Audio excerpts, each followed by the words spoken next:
사랑하는 부산진교회 성도 여러분, 여러분의 가정과 여러분의 삶 가운데에 하나님의 은혜와 사랑이 풍성하시기를 축복합니다. 오늘 우리에게 주신 하나님의 말씀은 시편 11편 말씀입니다. 내가 여호와께 피하였거늘 너희가 내 영혼에게 새같이 내 산으로 도망하라 함은 어찌함인가. 악인이 활을 당기고 화살을 시위에 먹이며 마음이 바른 자를 어두운 데서 쏘려 하는도다. 터가 무너지면 의인이 무엇을 하랴. 여호와께서는 그의 성전에 계시고 여호와의 보좌는 하늘에 있으며 그의 눈이 인생을 통촉하시고 그의 안목이 그들을 감찰하시도다. 여호와는 의인을 감찰하시고 악인과 폭력을 좋아하는 자를 마음에 미워하시도다. 악인에게 그물을 던지시리니 불과 유황과 태우는 바람이 그들의 잔에 소득이 되리로다. 여호와는 의로우사 의로운 일을 좋아하시나니 정직한 자는 그의 얼굴을 배우리로다. 아멘. 우리가 살아가는 세상에서 편하고 쉬운 것을 생각하고 따라갈 때 악한 길로 빠질 위험이 높습니다. 또 정직하고 옳은 것을 따라 살아갈 때에 고단하고 힘겨운 싸움을 해야 할 경우가 많이 있습니다. 이때 우리는 종종 갈등을 경험하게 됩니다. 특별히 신앙으로 살려고 노력할 때에 더욱 깊은 고민에 빠지게 됨을 알 수가 있습니다. 쉽고 편한 길을 따를지 아니면 힘겨운 싸움을 준비해야 할지 선택해야 하기 때문입니다. 오늘 우리가 읽은 시편 11편은 다윗의 시입니다. 다윗이 어려운 환경에 처했을 때에 하나님을 의지하는 믿음의 고백을 기록한 노래입니다. 다윗은 위협과 어려움 상황에서 어떠한 선택을 했으며 그 선택의 배경이 무엇인지를 함께 묵상해 보겠습니다. 2절의 말씀입니다. 악인이 활을 당기고 화살을 시위에 먹이며 마음이 바른 자를 어두운 데서 쏘려 하는도다. 아멘. 악인이 다윗을 해하려고 어두운 곳에 숨어서 활을 당기고 시위를 먹인 상태라고 표현했습니다. 악인이 활 시위에서 이제 손만 놓게 되면 화살이 날아와서 의인의 목숨을 빼앗게 되는 아주 급박하고 위험한 상황을 표현한 것입니다. 다윗의 주위 사람들은 당연하고 적절한 조언을 했습니다. 도망하라라는 것입니다. 지금은 상황이 어려워서 승산이 없어 보입니다. 잠시 뒤로 물러나서 생명을 유지한다면 이후에 다시 뒷일을 도모할 수 있을 것입니다. 위협을 피하여 도망하는 것이 가장 최선이고 지혜로운 방법인 것 같아 보입니다. 그런데 다윗은 눈앞의 현실을 바라보는 것보다 더 큰 믿음의 눈을 가지고 있었습니다. 그는 여호와 하나님께 피하였으니 도망갈 필요가 없다라고 말하였습니다. 1절의 말씀입니다.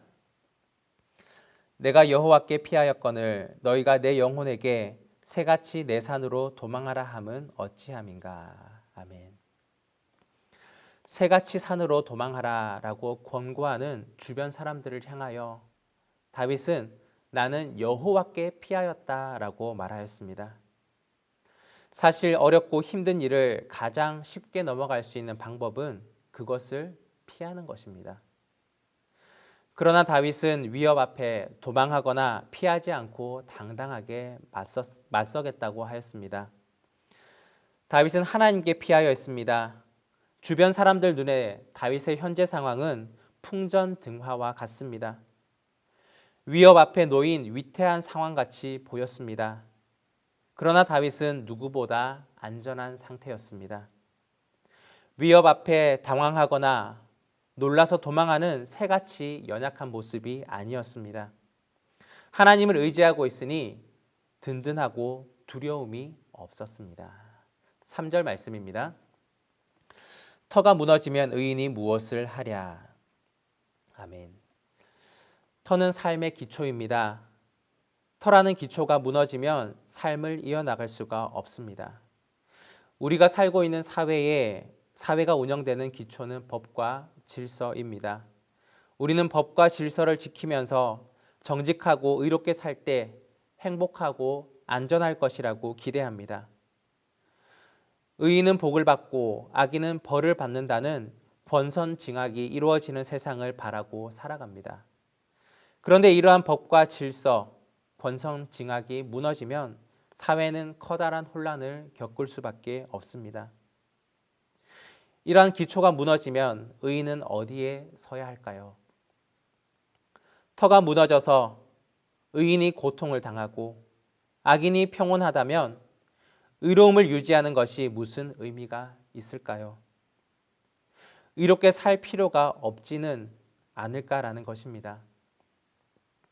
터가 무너지면 의인은 어떻게 해야 할까요? 이러한 물음 앞에 다윗은 믿음의 답을 제시하였습니다. 바로 4절의 말씀입니다. 여호와께서는 그의 성전에 계시고 여호와의 보좌는 하늘에 있으며 그의 눈이 인생을 통촉하시고 그의 안목이 그들을 감찰하시도다. 아멘. 다윗은 하나님의 존재하심과 하시는 일을 먼저 이야기했습니다. 어려움이 닥쳤을 때에 많은 사람들은 하나님은 어디에 계시느냐고, 하나님은 정말 존재하고 계시느냐고 질문합니다. 하나님이 계시다면 왜 이런 어려움을 겪게 되느냐고 물음을 가집니다.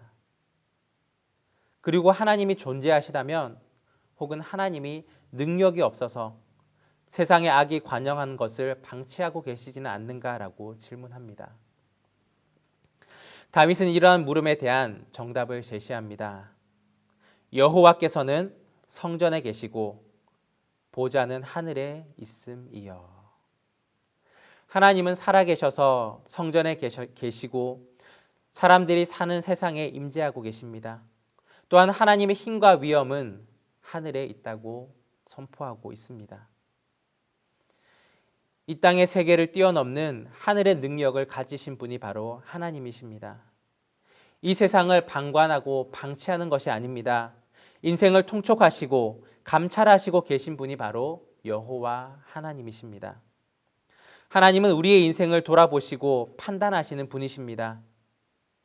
인생의 눈에는 터가 무너져 보이고 여러 가지 어려움의 삶의 현장이 보이지만 영원한 터, 변하지 아니하는 터는 바로 하나님이십니다. 5절과 6절의 말씀입니다. 여호와는 의인을 감찰하시고 악인과 폭력을 좋아하는 자를 마음에 미워하시도다.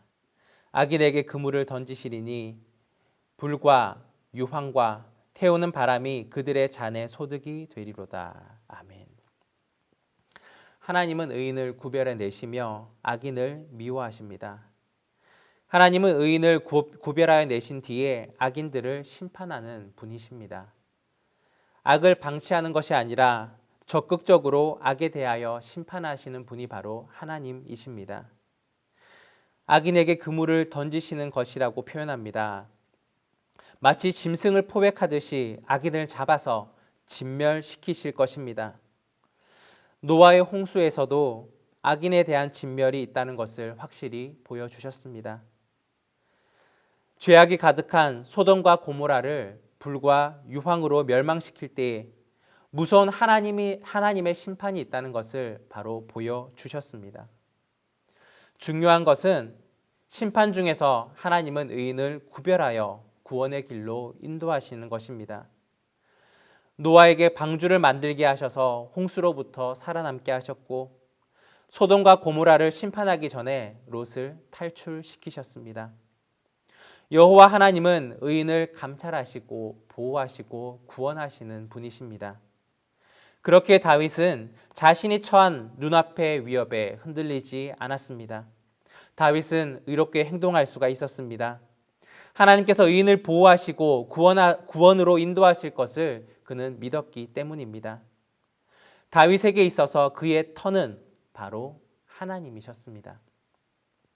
그래서 그는 위협 앞에 도망하거나 다른 의지할 곳을 찾지 아니하였습니다. 바로 하나님께 피하였습니다. 하나님은 변하지 아니하고 흔들리지 아니하는 가장 든든한 터이기 때문입니다. 7절 말씀입니다. 여호와는 의로우사 의로운 일을 좋아하시나니 정직한 자는 그의 얼굴을 배우리로다. 아멘. 정직한 자는 그의 얼굴을 배우리로다. 이 믿음의 고백은 하나님의 구원을 기다리겠다는 의지입니다. 다윗의 최종적인 바램은 하나님이 원하시는 의롭고 정직한 삶을 살아가면서 하나님이 주시는 구원을 경험하는 것이었습니다. 하나님의 얼굴을 배우게 되는 날, 그날은 악인에게는 심판의 날이 되겠지만 의인에게는 구원의 날이요 칭찬과 상급의 날이 될 것이기 때문입니다. 하나님께서 악을 심판하시어 의인들을 악의 위험으로부터 노임받게 하실 것입니다. 그날은 영원한 구원이 임하는 날이 될 것입니다. 오늘 시편의 말씀이 우리에게는 어떠한 의미가 있을까요? 하나님은 지금도 살아계셔서 우리가 사는 세상을 주관하고 계십니다. 그리고 앞으로 정의와 공의로 이 세상을 심판하실 것입니다. 지금 우리가 사는 이 세상의 터가 흔들려 보이고 의롭게 사는 것, 믿음으로 사는 것이 위태로워 보일 수 있습니다. 그리고 손해보는 것으로 보일 수도 있습니다. 하지만 하나님이 우리와 함께 계십니다. 우리의 삶을 불꽃 같은 눈으로 지켜보고 계십니다. 의에 대하여 상 주시고 악에 대하여 심판하실 것입니다. 우리의 터는 흔들리지 아니합니다. 사랑하는 여러분, 우리의 삶의 터는 이 세상이 아닙니다. 우리는 견고한 터 위에 서 있습니다. 바로 하나님이십니다. 우리는 세상에 살아가지만 하나님 나라에 속한 사람들입니다. 우리의 삶의 기준은 하나님 안에 있는 의로움과 정직함입니다. 공의와 정의입니다. 사랑과 긍휼입니다. 지금 여러분이 처한 삶의 현장에서 믿음을 따라 살면 실패할 것 같고 또한 삶의 위험이 닥칠 것 같습니까? 걱정하지 마십시오. 하나님께서 지켜보고 계십니다. 지금의 어려움을 어떻게 피할까? 세상적인 방법을 간구하고 계십니까? 오늘 우리가 읽은 시편의 말씀에서 신앙적인 해법을 찾아보십시오. 다윗의 고백과 믿음처럼 여러 가지 고통과 좌절의 순간에도 하나님의 의로우심과 신실하심을 의지하십시오. 믿음으로 전진하며 하나님의 얼굴을 뵙는 영광을 기대하십시오. 신앙은 눈앞의 현실을 바라보는 것이 아닙니다. 눈을 들어 하나님을 바라보는 것입니다. 신앙은 악에게 순응하는 것이 아닙니다. 선으로 악을 이기는 것입니다. 신앙은 위협과 손해가 예상되더라도 하나님이 기뻐하시는 삶을 살아내는 것입니다. 오늘 하루 믿음으로 하나님을 바라보며 하나님이 기뻐하시는 의롭고 정직한 방법으로 살아가 봅시다. 또한 하나님의 얼굴을 뵙는 영광을 누리는 사랑하는 부산진교회 성도 여러분들과 믿음의 사람들이 되기를 간절히 바랍니다.